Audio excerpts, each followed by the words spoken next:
Introducing the ultimate seat cover, Tiger Tough. Proudly made in the US of A, waterproof and backed by an unconditional warranty. Yes, you heard it right. 2 years on vehicles and a lifetime guarantee on heavy equipment. They have you covered for manufacturer defects, normal wear and tear, and even those oh shit moments. Tiger Tough covers are meticulously crafted for a perfect fit with over 30,000 pre-fit designs, ensuring they stay in place without any shifting or sliding. Plus, they're even machine washable. Don't settle for less. Get a seat cover today that's built to last. Order today at tigertough.com/dirt. Get a free logo embroidery on your first order if you use the code DIRTBAG at checkout. Once received, show us your new badass seat covers with your logo and tag us. Experience durability and quality with Tiger Tough seat covers. Toughness guaranteed.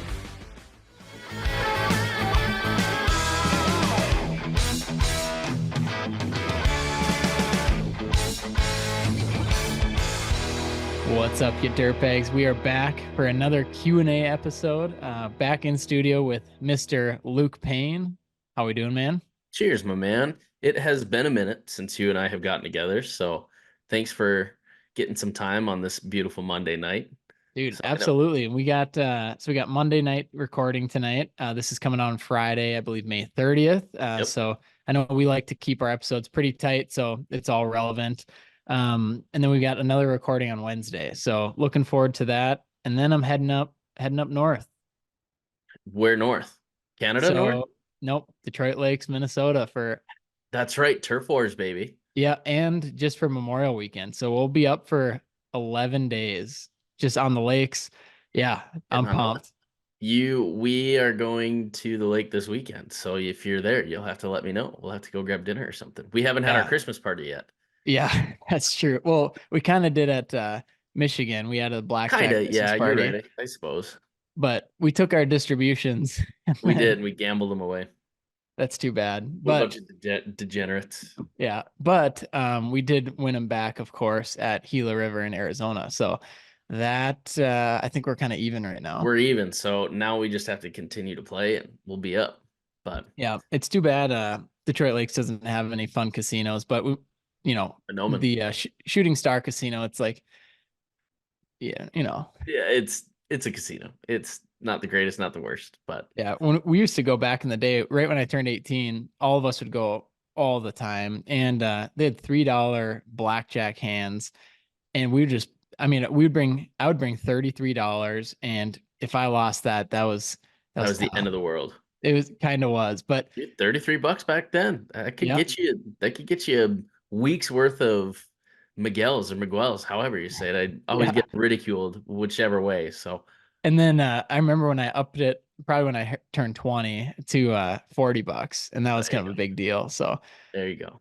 But yeah, man, it'll be fun. I'm so excited to get up to the lakes. We just cracked 100 here each day now in Arizona, so it's still really nice, but it's just Minnesota's warming up and looking good this time of year. Yeah, we're 70s right now. We're getting pissed on by rain, which is kind of shitty, but we also didn't have a winter, so now we're paying for the winter sins, but that's just true. Part of the process. Has that really thrown off your year, or is it kind of just business as usual, or what does that look like from the weather perspective? Business as usual. There's things that it helps. Like there's portions of projects that we can't do because of the rain that has allowed us to catch up on things that we can do while it's raining, so it's a give and take. And obviously you just have to make the best of it.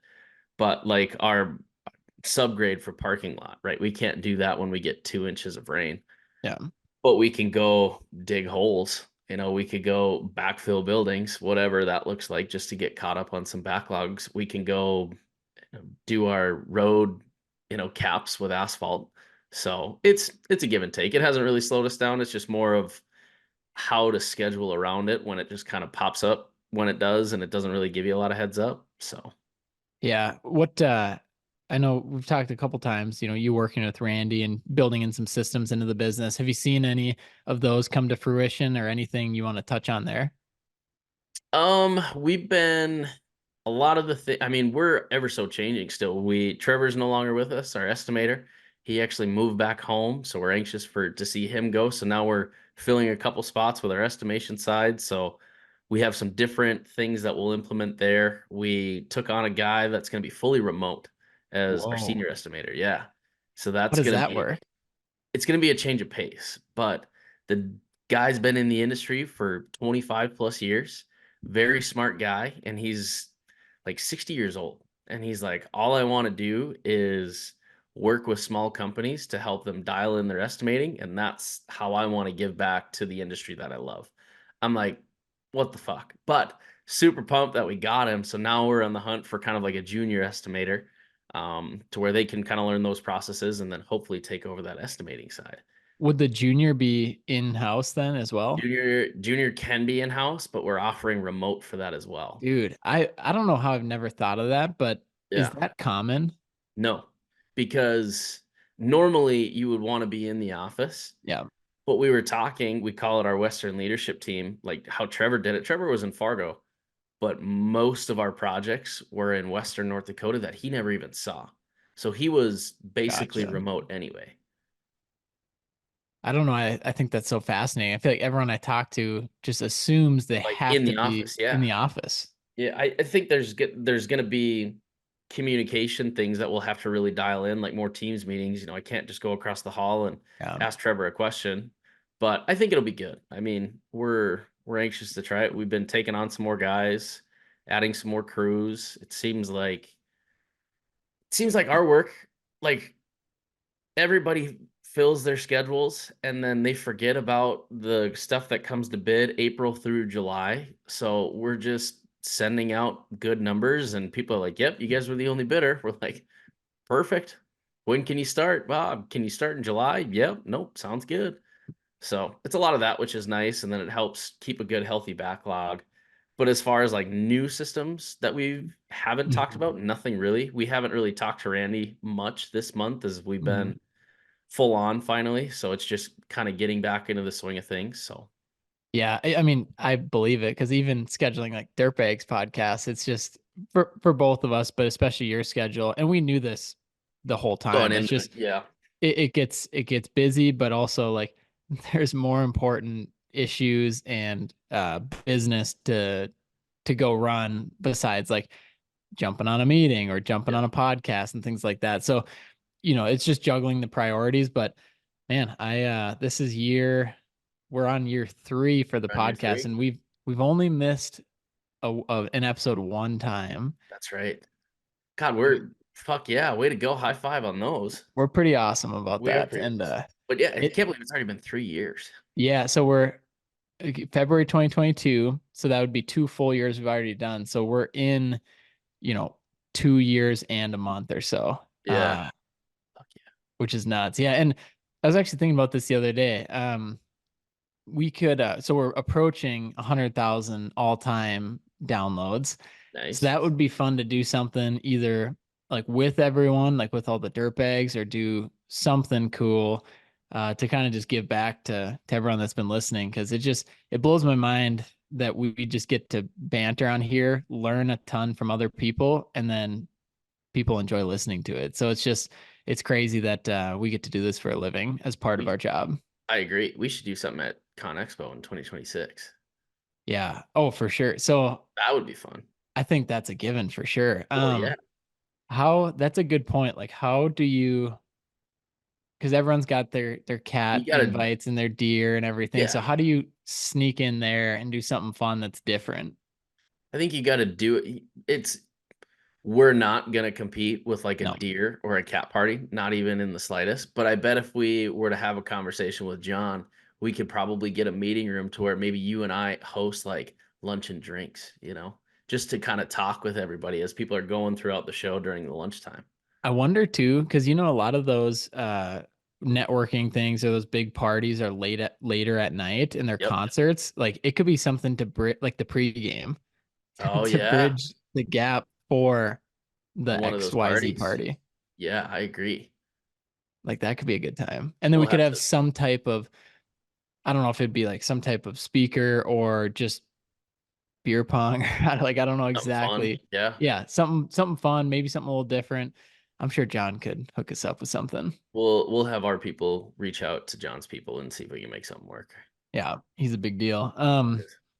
Sweet. Any big plans coming up? Obviously, we're heading into summer. Does this summer personally look a lot different than your summer last year? Yes, we have a lot more on the books. We've got more guys. We've got more equipment. We have better systems. So I'm really anxious to see how that transitions with the workflow this year. Hmm. Just more organization is really what we're trying to push this year. So I'm anxious for that. Cole and I are going to be establishing our roles within the company, which will be kind of fun to decipher. Then it gives an idea of what each other's responsible for. So I'm anxious to see what that looks like. So that'll probably come into play here June, July-ish. Um, but yeah, man, I'm anxious for the year. I've heard people are slow. I don't know a lot of regions, but I know there's quite a few people that are like, oh, I need a lot more work. I need a lot more work. I'm sure it'll come, but I mean, for us, we're sitting where we want to be. So Cool. Yeah. Just from, everything I've heard in the industry, I get to talk to a lot of construction companies every day. I'd say from what I'm hearing on the residential side, it seems to be a lot slower. Some people thinking potentially the election year and people just hanging on to their money a bit tighter. But I've had a few people ask me, like, Luke, what are you hearing from others? Like, is it the same everywhere else? And it's definitely not the same, because I talk to other people that are in the same exact industry and they're doing just fine. So, uh, but it does seem like, generalizing it, it seems like people are holding on to their money as far as a client a little bit tighter when it comes to the optional services, where it comes to like an outdoor transformation or a big retaining wall for their lake home or things like that. And I haven't been doing this as long to remember the other election year. yeah, We only had a couple clients at that time, so yeah, you just kind of play it out. And I think, it's just, it's part of it. But that's also a good point when we talk about building your business and building your foundation and building systems. Like, it's to weather any type of storms that come in, because there's always going to be storms. You can't always assume that it's going to be on the up and up every time. no, there are bad things that will happen. And if you don't think bad things won't happen to you, you're wrong They're going to because happen. they're going to happen. It's just a given. It doesn't matter when they will, or it doesn't matter how they'll get you. So Yeah. And I you think can do it's, everything perfect, and there can still be bad things that happen. Yeah, and it's funny too, because you think about, we had the owner's pay episode, and that was really cool to dive in, and so many different ways, people are paying themselves. But it's interesting too. One conversation we could dive into on a future episode is cash reserves. And I know Yeah. we talked about that with like cash flow and everything, but yeah, having cash reserves for when shit does hit the fan, and all of a sudden you do have 20 employees or 2 employees, and you gotta pay their salary, and Yeah. there isn't that light at the end of the tunnel. Or when you don't get paid and all of a sudden you have to front that money, like, you can't just be razor thin every single month and barely make it by, because you're just asking to be put out of business. That and talk about your sanity too. You will never be able to sit still if you are constantly waiting in like, when am I going to get paid? I have these bills. And granted, I mean, it's part of the industry. You're never going to have perfect cash flow. And I think everybody struggles with it, but you have to look at it and just build. You've got to start building your foundation and your cash flow set. You can't, if you have bad cash flow, you got to look at your internals, right? Look at your balance sheet. What can you cut out from your balance sheet? Hey, I've got $75,000 in rentals. I only need Yeah. about $25,000 of those. Okay, do that and then save what you would have put into the rentals, or save that delta. I don't know. But there's ways to go about it. Yeah. That's an interesting conversation too, because let's say uh you got somebody pretty new in the industry, maybe a year, 2 years in.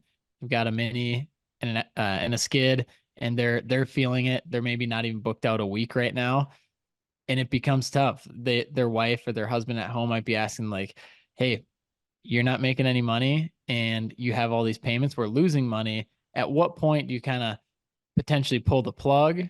Or like, how do you get through that type of scenario if you're truly not making any money and you can't see the light at the end of the tunnel?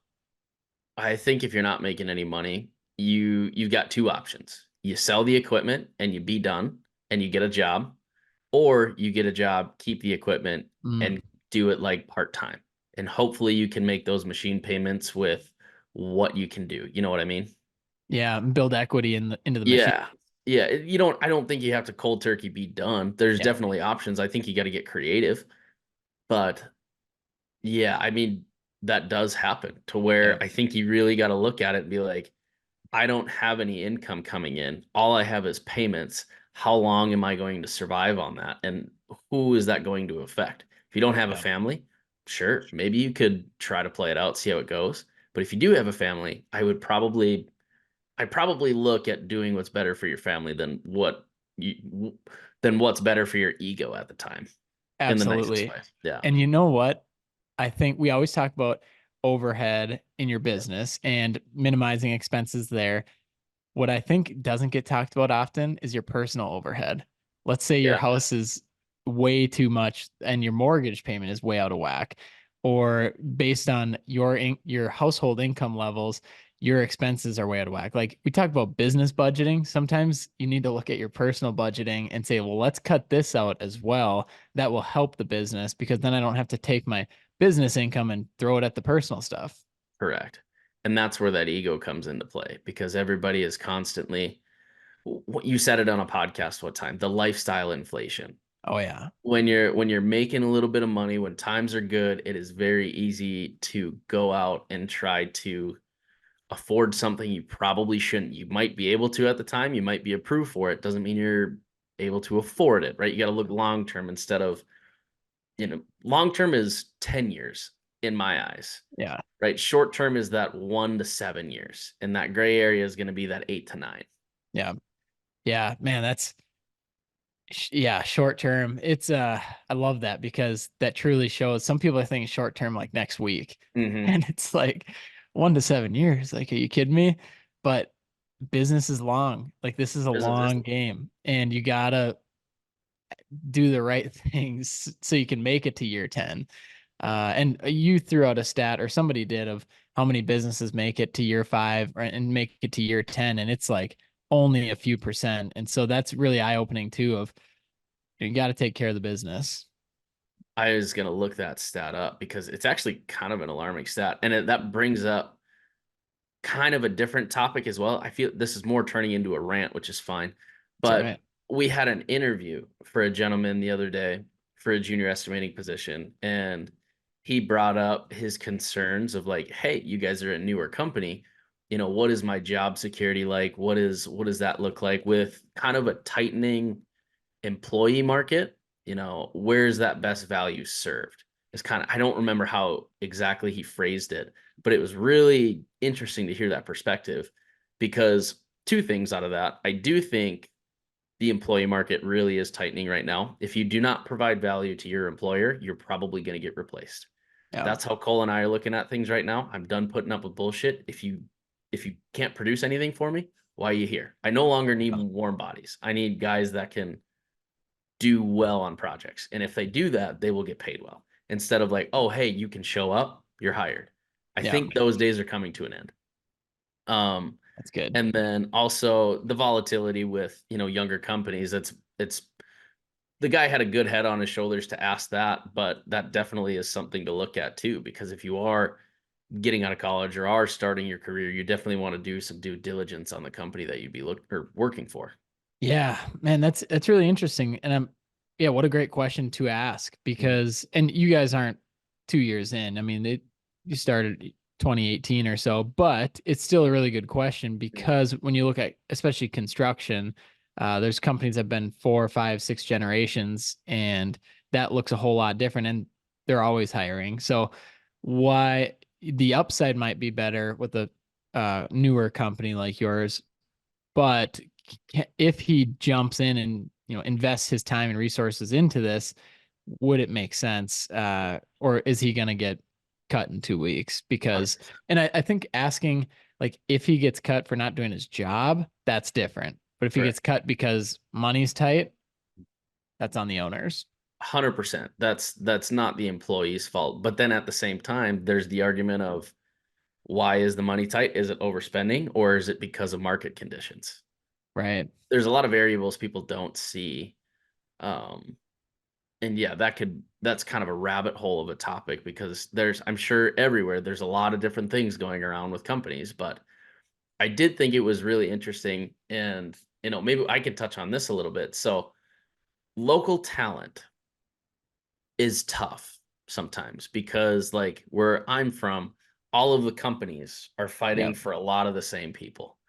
And it's a constant like jump from one to the other, and then that creates resentfulness from these companies because they claim poaching. So we basically stopped advertising for local help. We actually have taken on the Turner Staffing boys, and they've been awesome. They like Okay. really good. There's a lot of people that'll say, "Oh, you're paying way too much for a staffing company." But they send very qualified applicants that are looking for new opportunities, and we've taken 6 on in the last 2 weeks that they've sent us. Wow. So I'm really anxious to see how they do, but I mean, if that's something you're struggling with hiring, I never thought I would say look towards a staffing company, but I know like Thomas and then Sean is our representative there. They've been awesome. Not it's a shameless plug, but Yeah. they've done some really cool things for us and they've gotten us really solid dudes. Dude, that's awesome. It's funny too when you think about it because there are companies out there to solve your biggest pain points Yeah, typically. And when you think of staffing, if you try and do everything yourself always, it's probably going to be tough. But if you hire a construction staffing company, they might know something a little bit more than you do. And why not give it a shot? So that's really cool though.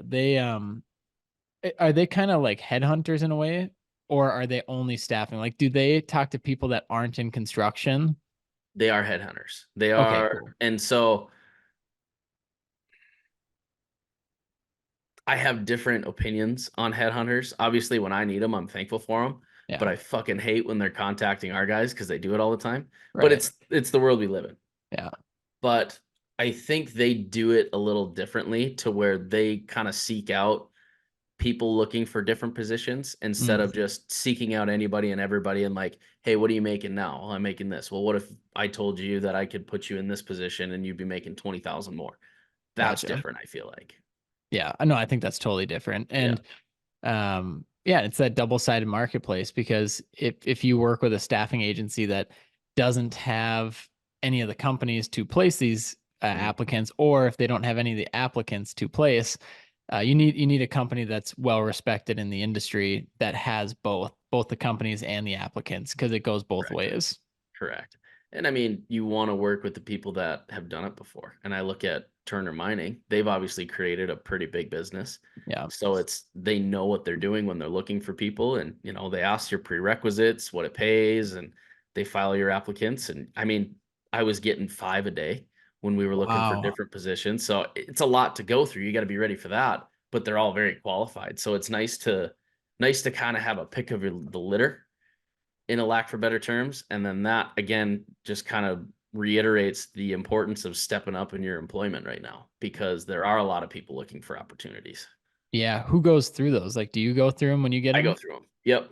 So I go through them all. I look through resumes and kind of see what they have for relevant experience, how long they've been in industry, where they're working now, do they have similar soils to what we have, things like that.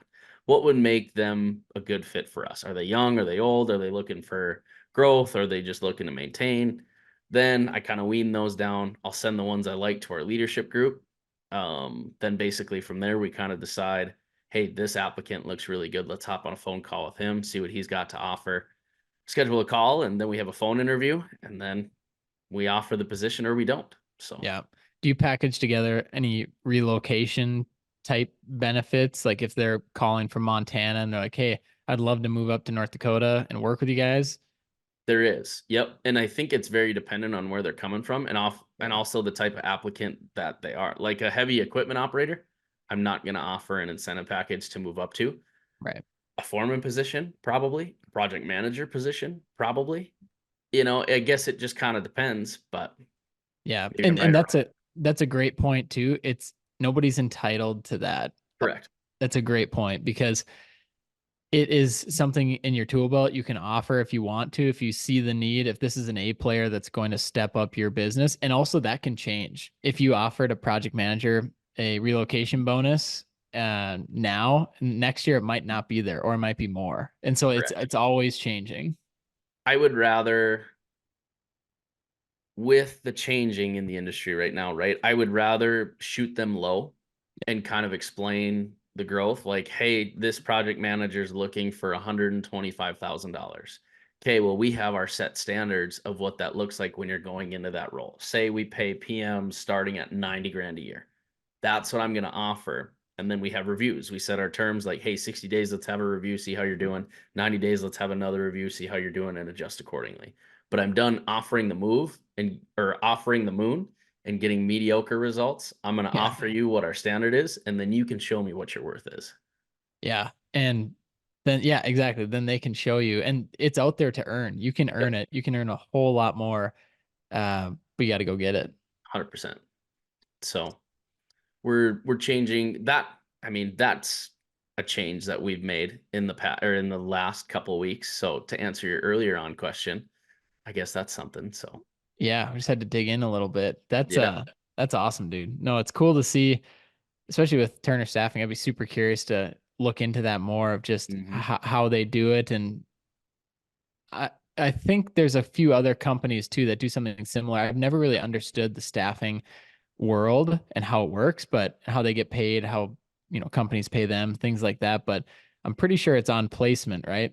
That There's a couple different ways. Like you can it's either called direct placement or they basically hire them and then they bill you on mm, top of their hourly rate from what you would originally pay them. Say you're paying $32 an hour for that position. They hire somebody at $32 an hour, but then Turner has all, I shouldn't say all, but they have their fees on top of that hourly yep, rate, and then that is added on to the person. So then they bill you for that. If very it's interesting. Yeah, it's cool how it works. If it's a direct placement, then it's a percentage of salary or yearly, income earned basically. So then they just send you a bill.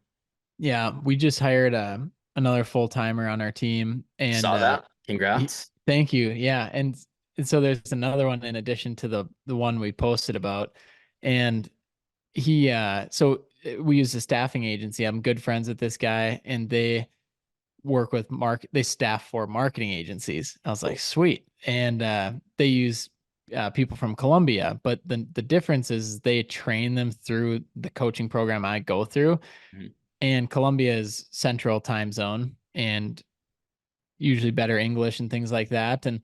And I was like, yeah, I'll give that a whack because we've really been building up our systems over the last 6 months, and we needed a really solid web developer slash designer, and it didn't have to be client facing or anything. And yeah, we hired Andres is his name like a month Cool. ago, and we pay the agency basically a fixed monthly rate, and that is his salary. But the nice thing is they take care of the taxes, the all So the they hold his international. employment then. He's Yep, like they like 1099 him to you. exactly. So he's an Cool. international contractor to me, but he's 40 hours a week, 160 hours a month. I can give him time off, I can give him bonuses, but the cool thing is my set rate that I pay the agency, they handle all the raises through there. And so they take their cut, but I Cool. don't see all of that. So it's really interesting. But dude, I've been so impressed, and Love he's that. absolutely crushing it. So it just goes to show, like, I mean, I've always been kind of leery on like hiring overseas. Yep. And so most of our team, 90% of our team is US based. Yep. But then some of these other positions, I'm like, yeah, I mean, if they're not on the phone with clients and all this, like what's the big deal? And dude, the work ethic It's different. has blown most Americans I've ever talked to out of the water. I'm like, this is gonna be fun. Fuck yeah. Dude, I feel like Americans have gotten lazy. Yeah, I And agree.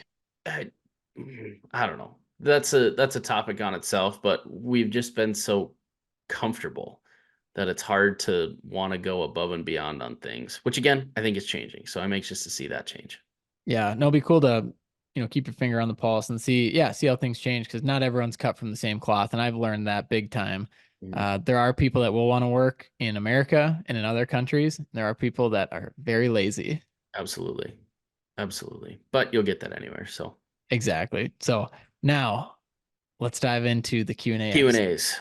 Good So we rant. had to prime it up. We've got 3 solid questions. And as you guys know, we usually will post a couple days before, or anytime you guys send us questions, we'll go through them on our next Q&A episode. So, um, Luke, do you want to go through the first one, and then I can take the next one here? Yes, I will go um, with this one here. This person replied to the story and said, everyone's busy is different. We're sitting at around 3 months out right now. Not great, not terrible. From your perspectives, what is the remainder of your year looking like? I've talked to guys who say they are swamped. Do they really know how many days/weeks of work they have? Or is that just looking at names on a board and assuming they're busy? I've also never been asked by so many other contractors what our schedule is looking like. Makes me wonder if they're a little uneasy about their workload. It's a good question.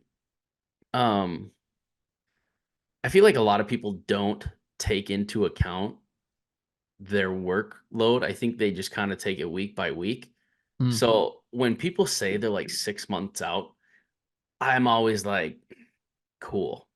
Are you really 6 months out? Or are you just looking like, hey, I have 13 jobs I'm going to do, and my time duration, I think, is going to be 6 months. mm, I've got different perspectives on that because I was never when we were running Black Iron, we were never looking at schedules and like counting the days of like how much workload we have. We just looked at the workload that was in front of us to do that week. What could we get done based on the weather this week? Do we have to move things around? Do we have to, are we going to be working because of the rain? So I do think there is a lot of contractors though that might not have a lot of work, but they're like, "Oh, I'm just so busy, can't do anything else." So, I don't know. That's a double-edged sword in my opinion. yeah. I don't think you can really listen to what other people have to say. I think you just have to worry about what yours looks like and, hope the best for everybody else. Yep, exactly. Run your own business. And Yeah. reading this too, a couple notes I would make is I've heard the same things. A lot of people asking, what are other contractors looking like? Are they booked out? But it kind of goes to your point, Luke, of run your own business and quit ask like if you spend too much time worrying about how everyone else is doing and where they're at. And I get to you want to build up research to see if our clients holding on to their money a bit tighter and all of that. Are you going through an economic swing? But Wouldn't you if be it able to gauge that though based on how much your phone is ringing? right. And that's what I'm saying. Like if it were me, I would probably put just a little. And I'm not talking to the person that No. asked this question. I'm talking to people that are asking him Yeah. how his schedule is. So Yes. my thing is like I would instead of asking other people how they're doing, I would focus more on getting my phone to ring or making it ring. Yes. And I think that's a good point. I think that'll come up later in this conversation too of how to get it ringing. But it being booked out 3 months is solid, I would say. And this is a landscaping, hardscaping business.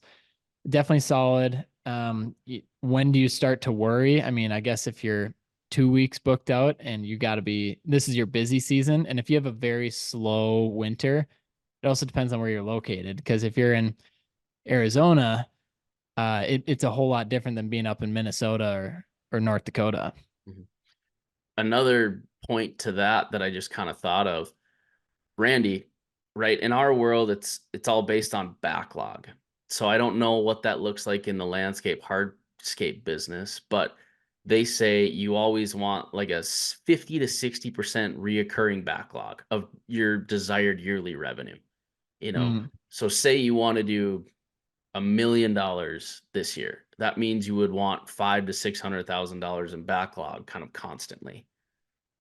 gotcha. That's a good rule of thumb to So I kind of think be that looking would at. be a better way to gauge things is figure out your desired revenue and then try to fill that backlog space with that instead of looking days, weeks, months ahead of the schedule. Yeah, I think that will be good for expectations as well. Because if somebody did 1 million last year and they want to do 10 million this year. And they're a hardscaping company, but they only have $300,000 worth of work on the books Yep. and have done 400,000 so far. It's just, you got to have those expectations as well. And I would rather be profitable this Right. year and then grow again next year rather than try and hit an imaginary number that I don't know where it's going to come from. Agreed. I mean, after year end, right? Everybody should know what they spent. Everybody should understand their expenses and be like, okay, where can I cut? Where do I have to maintain? What can I minimize on? And that should give you a good idea. Okay, if next year is going to be very similar, I say I did $1 million and my net profit was 90,000 this year. Okay, what do say I want to do 1.3 next year? What are some things that I can minimize? What are some things that I can get a little bit more creative on to make a little bit more money? And then that's where you use that backlog metric, I feel like, instead Yeah. of days, weeks, months. Look at the Yeah. dollars. All right, you dirtbags, we're going to take a quick break to thank one of our sponsors, Lambert Insurance Services. If you know Luke and I, you know we started this podcast to provide value to the construction industry. When we went to seek out an insurance company to work with, there's not a whole lot that are specific to the industry. And we really didn't want to work with a generalist agency, so we kind of put that on the back burner. Then we got to meet Sam Lambert. Sam is a fellow dirtbag himself. He's been in the industry for a long time, but he also started his insurance company in 2008 specifically for construction companies. So when we had that conversation, we knew that this would be the perfect match. So we started working with him, and he's been incredible. He leads first. He wants to be a resource first and an insurance agency second. They can help with provide general liability, workers' comp, commercial truck insurance, insurance for equipment, and so many more different avenues that he can provide coverage for. The great part about it is, they're licensed in most states and they always quote through multiple companies, including Progressive Commercial Insurance. So that's how you know you can get a competitive rate. And even better, Sam, he's the owner. He wanted to provide his cell number just so if you have any questions, specifically from the dirtbags, you can always text him, give him a call, ask to compare plans, or just ask, what his rates would be. And then he can help direct you to the right place or answer your question from there. His number is 385-204-5799, or you can reach them at their website, which is lambert-ins.com. So reach out to him if you have any insurance questions. We're very excited about this partnership. Sam is an awesome guy, and we're just excited to continue providing value for all you dirtbags. So thank you, Lambert Insurance. Give him a text, shoot him a call, let him know that you're fans of the Dirtbags podcast. Let's get back to it. I think I know my answer, but do you think a lot of contractors have a plan in the winter and then in early spring, and then when summer comes, it's just busy like crazy, and that plan goes out the window until like October, and then they re-look at the year and be like, damn, we did not hit our goals? Or like, how do you think Could have that? been. Yeah. I think it just kind of depends on what market you're in. If you're on the consumer-based business, obviously that's going to skew a little bit because Yeah. you're not bidding project. I mean, you might be, but you're probably not bidding a whole lot of landscaping projects in the winter for these clients unless they're a little bit higher end. But these smaller 30, $40,000, landscape packages are going to more come up, I feel like, in season where people are like, oh shit, hey, it's nice out. I want this done now. Yeah. So Not I guess that, and yeah. that's definitely what happens. And it's, yeah, you think of the consumer mindset, and they're not thinking about it when there's snow on the ground, but when they're seeing their neighbor's pool going in, they're like, damn, let's jump on that. Then they realize the contractor is 8 weeks out or 3 months out, like this example. But then you get them on the schedule and you set those expectations with the client. And if they want to work with you because you're the best, like they will. So, I think wh- that leads really well into this next question, Luke. which, That would be the marketing one, right? oh, perfect. I Yes. got this. Okay. So we've got, question came in. What are some of the best strategies for marketing a new business in the water, sewer, earthworks, land development space? And then I had popped in and asked, uh, both commercial and residential? What's the population of the town and city? Because it definitely differs. He said, we're situated between three towns totaling roughly 30,000 people with a lot of rural acreage property. There seems to be a housing shortage and growing demand for acreage development in the area. More so residential than commercial on my end, I guess. I really enjoy the podcast. Sweet. Okay. My apologies. I thought that was more landscape based because I was like getting more calls and I don't know why I thought that. But anyway, that was Which we can touch on that as well, because this is a good scenario where on this question here, and Luke, I'm sure you would echo this as well, but this scenario is picking up the phone and calling your developers, calling your home builders, calling those bigger companies that are going to be expanding into these areas. That is going to get you a whole lot further than trying to attract an individual, a B2C customer, that is going to be a one-off deal. So that would be my opinion on this is picking up the phone, getting a list of all of the companies in town, because it sounds like there's three towns, 30,000 people. You could have that list in 2 days and you could be done calling that list by the end of the week. correct. That space, you are not advertising to a consumer. You're advertising to businesses. So you have to, what we found, you can't put an advertisement out and a business is going to be like, hey, I saw your picture on Facebook. That's just not going to happen. They might see it, but a lot of people, from what we've seen, are really starting to vet their contractors too. So I think establishing that connection, going to their office and just shaking some hands, I think that's going to be your best way to earn new business. Take them to lunch. If you go to the office and say, hey, is there any project managers in here? Hey, do you have time for lunch? Let's go. I'm so-and-so. I'd like to talk to you guys about some upcoming projects or something. We've done that and it's worked. So Yeah. I think that would be your best bet. Yeah. And looking at it too, it's a new business. And regardless, let's say you had all the work you could handle. If you're a new business, you should be doing that anyway, introducing yourself, building the confidence to say, hey, like I'm in the industry, this is what we do. So you should be doing that regardless, but especially if you're looking for more work like you would be here. And you can do a lot with three towns, 30,000 people. Word can spread fast that, hey, these guys have their shit together and, we're going to start replacing them with maybe another company we've worked with in the past that's kind of just a shoe in.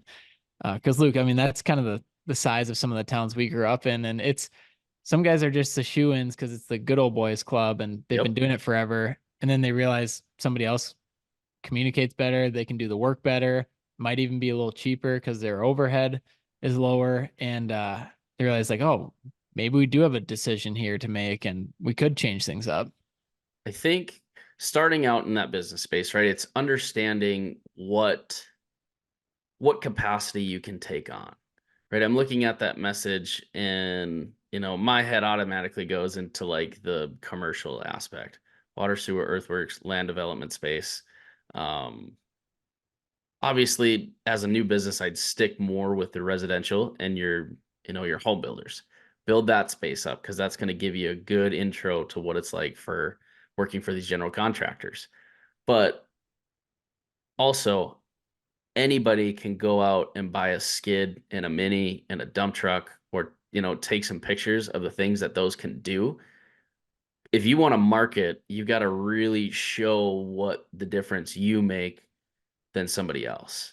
And that might be a whole new way of marketing. Like I think of Ruben. What is his name again? Michael Rubin. Nope. Texas. Oh, Devin Rubin Group. Devin, yes. Yeah. Devin. I think of Devin, like how he does it when he's always on like his Instagram and he's explaining like what we're doing. I think that's a really cool way because then there's tangible or just a list of like, hey, this is what this guy does and it has its videos and people can go back and watch those instead of just looking at a picture and being like, oh, you dug a 100-foot water line. Great. What makes you different than everybody else? I think establishing that is huge. Devin, and then another name that comes to mind is James Stixma with Canadian Septic, because he's always educating. He's educating me, but like my family members and friends that have nothing to do with the septic industry. But he's explaining their whole thought process, and he's explaining the problem that they ran into and how they're going to solve it. Yep. But yeah, I always think of too, what's your USP, your unique selling proposition? How are you different than every Tom, Dick, and Harry that could do this for cheaper? Because right now you might get some of this work because you can do it cheaper, but as you grow and you want to continue to grow, how It's not can you price yourself out of that bottom of the barrel? 100%. So I would look at those aspects if it were me again. Yeah, and just keeping it clean and consistent. Get, obviously from my point of view, getting set up on a good clean Facebook business page, an Instagram business page, and a LinkedIn company page, and then having your personal stuff on there, and then going back and recapping what you just did and why you did it, and putting that, cross posting on all platforms, getting your Google reviews from each individual customer, making sure those go on Google. But you're not looking at a ton of advertising here at this stage. You're looking at picking up the phone or showing up to their office. 100%. That's where I would Cool. start. Sweet. Good question. And then this is kind of an interesting one. So I thought what we could do for this last one is, for those dirtbags that are still listening, we're going to open this up. Shoot us your feedback on Instagram, to shoot us a DM, because the person that sent this message, they want all of your guys' feedback as well, which I thought was fascinating, because it's not just, Luke, what you and I think, it's what everyone thinks. And I learned that too with the owner's pay episode. Everyone is so different, and it's incredible when we can all come together. So the message goes like this. Want to hear some outside thoughts on this one. We have a shop hand who is great, very talented, and can weld anything. The only problem is that he lacks communication and problem solving skills. I'm doing my best to boost his confidence and help him get comfortable with making decisions, but I'd love to know what you guys would do. I praise him when it calls for, and when he asks for directions, I always ask him what he thinks he should do next. But I want to know if there is more that I can do.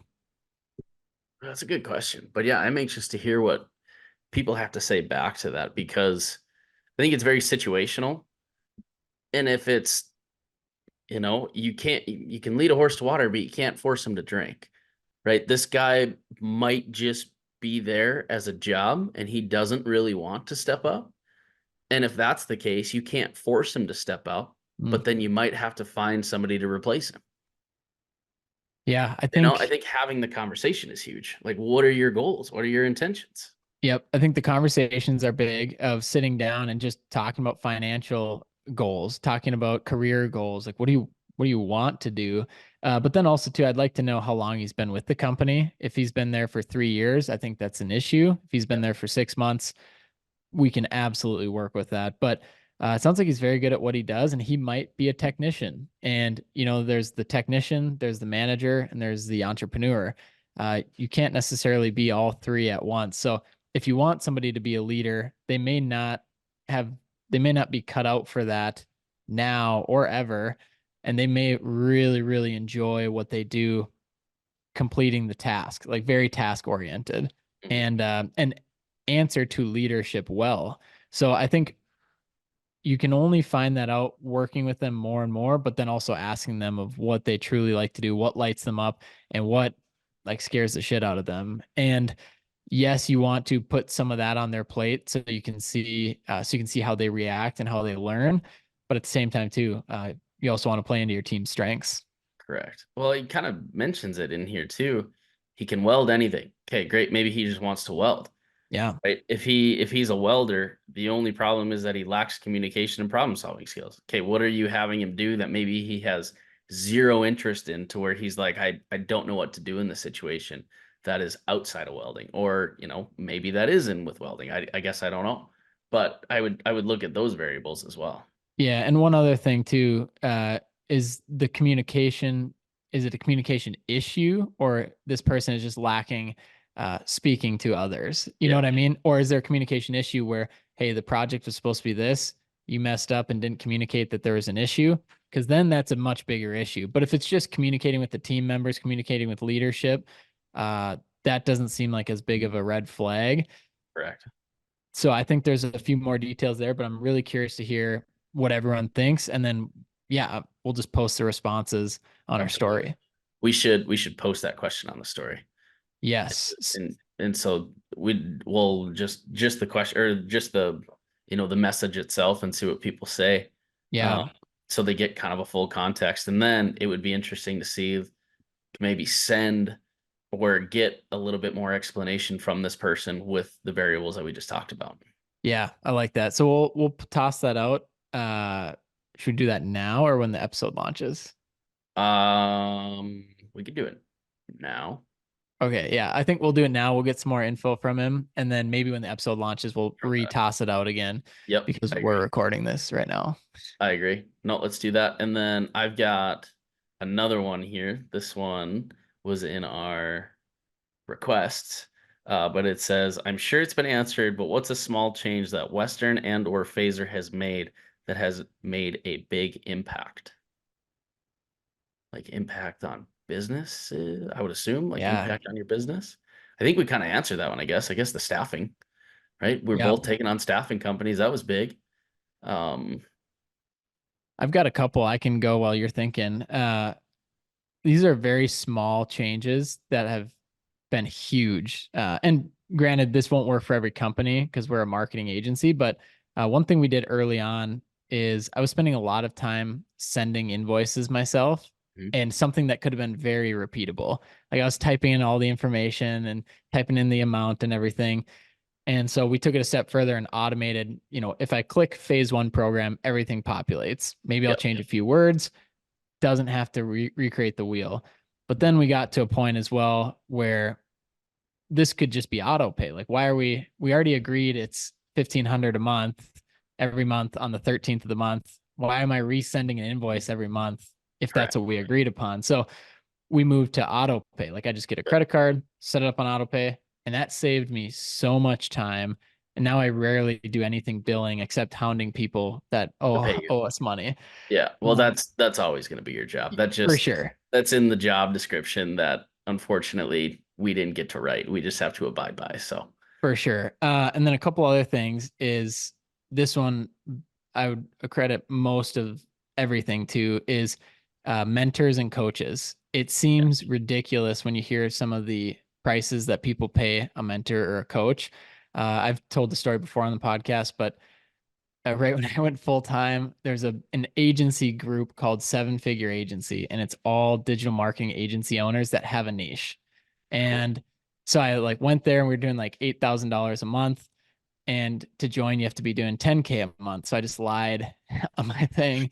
And, and, but it was $1,500 a month to be in this coaching program. And our profits are probably 2K. And I was only paying myself about $500 every 2 weeks. Yeah. Math doesn't add up. Right.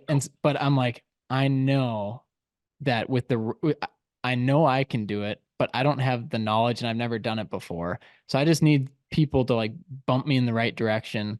Yeah. And I've been a part of that group now for over 2 years and it has been incredible. So don't underestimate the value of a paid mentor or a paid coach because there's a big difference between asking a volunteer mentor or somebody who's a friend that you want to bounce ideas off of. I think the structure you get from somebody that you pay makes you take it more seriously and makes your coach take it a lot more seriously. So I agree. that goes for marketing agencies and construction companies.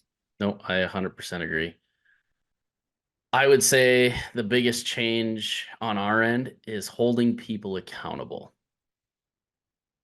I think that's the biggest thing. Instead of, like, our big thing this year is letting people fail, and hopefully those people learn a lesson in doing so they can become a little bit more confident in their job, instead of, maybe, say we have a foreman on site and he's watching a guy in a machine kind of struggle through something and he just kicks him out and does it himself. There's no learning on Yeah. that. So I think holding accountable to, like, I'm going to let you do this. I'm going to let you fail. And then afterwards, I'm going to come and lead you, as that is what my position entails. And then we're going to move on. So I think that's Yeah. a big change for us this year. when you think about it, you're not solving the problem if you do it No, yourself, because you're not the one in the machine supposed to be doing it. So why would you jump in and do it correct. without teaching somebody to do it better the next time? Exactly. And what learning opportunity are you giving that person? Yeah. You're not. Man, that's good. I would say one other small thing I've implemented is taking my personal finance, my business finances a lot more seriously. Yep. And yeah, focusing on uh the vision of a short, middle, and long-term vision and how we're going to get there. It's going to take a lot of time, but taking it very seriously and not just blowing money on what feels good, but Yeah. making sure that, hey, this thing isn't just an engine. This is a vehicle that needs to be operating and driving. And also, our situation is also unique where we are operating other people's businesses, and Yep. those need to be vehicles that are going. So we take that very seriously. And, I'm a big fan of just taking it low and slow, and that we're going to be in this for a very long time. So focus on that. But I usually try and take at least at the very minimum 1 day a month where I just look at all of our transactions. I look at our budgets. I look at the month before and then the month coming up, and make sure that we are hitting our KPIs and we're hitting our goals that we've set. Well, that's good. No, you need to do that because you, as the owner, have to understand where you are. Yeah. Yeah.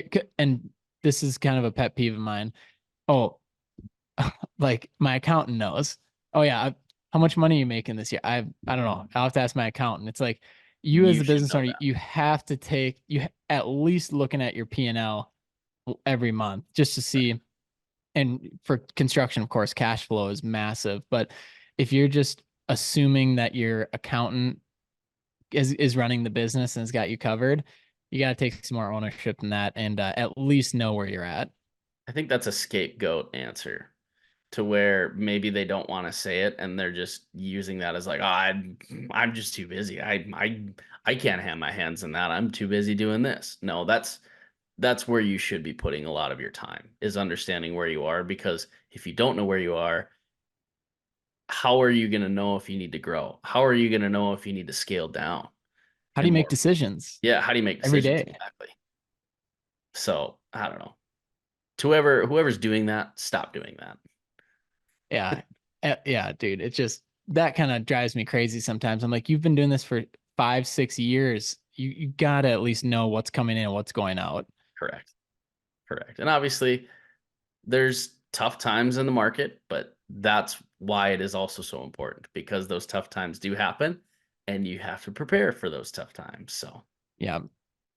What is that? The prepare to fail, or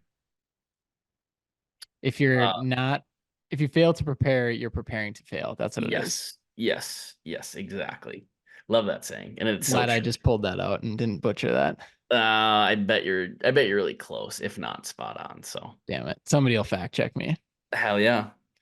But yeah, man, I think that's a podcast. Good questions. I'm anxious to see what kind of responses come about from our one question, kind of asking what to do, and then also just we appreciate you guys sending us questions. It's fun to hear from what you guys have, because I can relate to it. Luke, I know you can relate to it because you talk to people every day Mhm. that are in the industry. So Yeah, no, this has been awesome. I really enjoy these Q&As, and I'm excited though for our next rant, because I feel like we had half of a rant at the beginning we of the did, episode, we did. and it'll be fun to let off some steam. Maybe we'll do that on Wednesday. I can think of a couple good rant topics, so I I'm think sure we you should be could. ready for that one. We'll come in heated. So cool. All right, dude. Well, I think that's a wrap on this Q&A episode. If you guys are still listening and you haven't liked and subscribed on Spotify or Apple Podcasts, please do that. It helps a ton when you rate us on there. And then on YouTube, we've been doing a little bit more on YouTube, and putting out more videos and some, I guess, exclusive content.